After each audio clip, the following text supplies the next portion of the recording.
Finally, on November 30th, Spider-Man is swinging his way into Marvel's Avengers. If you're playing on PlayStation, that is. What the fuck? Indeed. But anyways, hey folks, it's me, M64 Bros. Today, we are going to be discussing about Marvel's Avengers Spider-Man DLC, which is releasing next week on the 30th. So, the good news is, we received some gameplay of Spider-Man. And by the looks of it, it looks a tiny bit good. The bad news is, the frame drops, I don't know if it's the footage or not, but the frame drops looks very wonky, and one problem is the webs don't attach to buildings and stick into the sky, and also, by the looks of it, I'm seeing people hate the footage already. And I mean, yeah, it's crazy.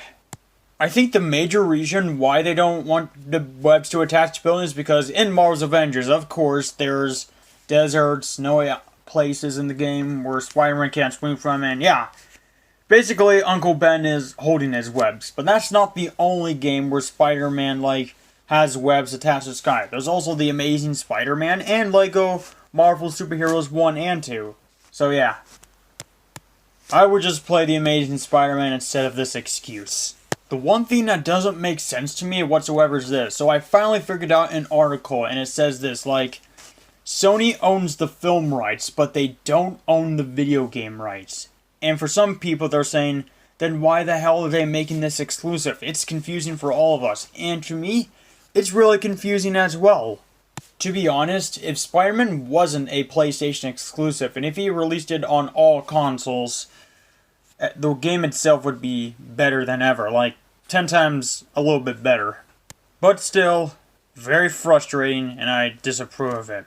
But the only one thing I like about the DLC is Spider-Man's suit. I would love to see someone make a cosplay of the Marvel's Avengers classic Spider-Man suit in reality. That would be very, very cool. Yeah, I mean, to be honest, the gameplay itself doesn't look really that bad. Do not get me wrong, but other than that, it's still, the main reason, well, because he's a PlayStation exclusive, and basically, yeah. If you want a proper Marvel's Avengers game that doesn't even have any exclusive stuff, then grab Marvel Superheroes instead. It already has everything on it. Or Marvel Ultimate Alliance 3. Or even the Amazing Spider-Man 2012 game. And don't worry, for Xbox users, it's definitely backwards compatible. So if you get a 360 of this, you can easily play it again. Eventually, or really soon, I might get the Ultimate Edition, because it already has all the DLC.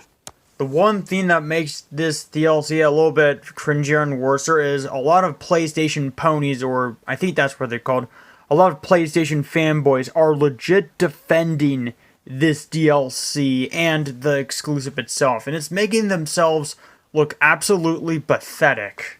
The only one thing I like about Sony is Insomniac Games' Spider-Man PS4, and believe me, you guys don't have to worry. Spider-Man PS4 is Insomniac's vision and version of Spider-Man, and this isn't connected to Marvel's Avengers whatsoever. So yeah, basically it's like its very own version. So this is like Insomniac's vision. So yeah.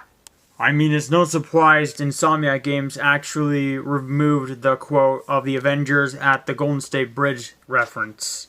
If you own a PS4, if you want a proper Spider-Man game, this game is definitely the way to go. After all, I do love Insomniac Games' take on Spider-Man. I just watch YouTube videos for entertainment, so yeah. Once again, it's still very frustrating. But here's a little theory of mine. EA Star Wars Battlefront 2 redeemed themselves after facing a bunch of backlash and all the other stuff. And now Battlefront 2 was very successful. Ever since that, do you guys think the same thing will happen to Marvel's Avengers? But except Spider-Man will be on all platforms.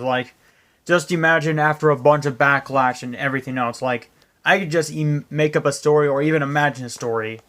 There's a PlayStation fanboy that makes fun of other people who don't even have the exclusive and then spreads it across the world. And then everyone gets pissed off, and then from there on, Spider-Man will appear on all consoles. But that's just a theory of mine, which I hope will come true, but doubt it, but yeah.